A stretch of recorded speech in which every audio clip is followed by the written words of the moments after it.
Hi, Trinity family. Pastor Leah here with an update and some thoughts for this week.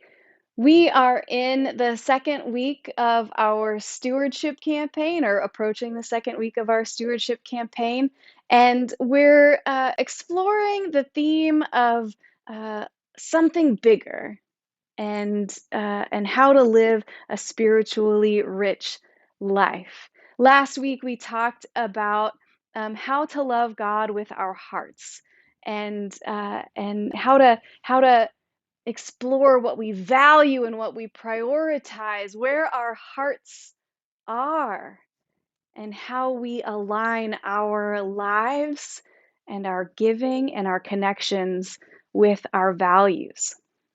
This week, we're going to talk about loving God with our souls.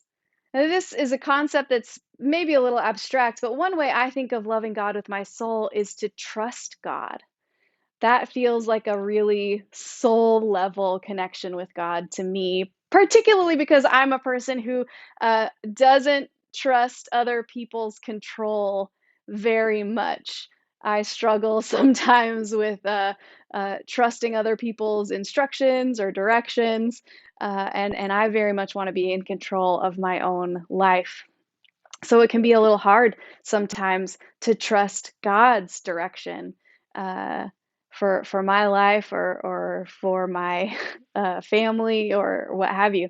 Um, but one way I think about trusting God and loving God with my soul is to listen for what God is prompting me to do. And once I know what it is God is prompting me to do, then I can begin to trust God to follow that instruction. So this week we're going to be talking about how to trust God and ways to discover what God is leading us into, so that we can make that journey with God in trust and in faith. And this has a bearing on our whole lives, but we're in stewardship season, so we're talking particularly about money. And it can be especially hard to trust God with our money. So this week we're going to talk about what we think God is prompting us to do.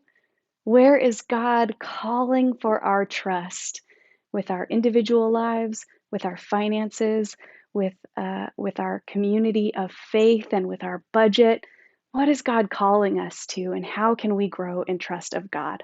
I hope to see you Sunday for all that we have going on: Sunday school, breakfast in our Sunday school classes, worship, and through all the activities that we have coming up. So if you don't know what those are, be sure to scroll down in this newsletter, or if you're watching this by finding it on YouTube or social media, click the link that will take you to our website and our newsletter. Be sure to sign up so that you know what is going on in the life of Trinity UMC at all times. And if you ever have any questions about what's going on, anything I'm talking about, anything Jen is talking about, please feel free to reach out. She'll put our email addresses on the screens and in the description. And you can always find us through the newsletter and the website. I'll see you soon.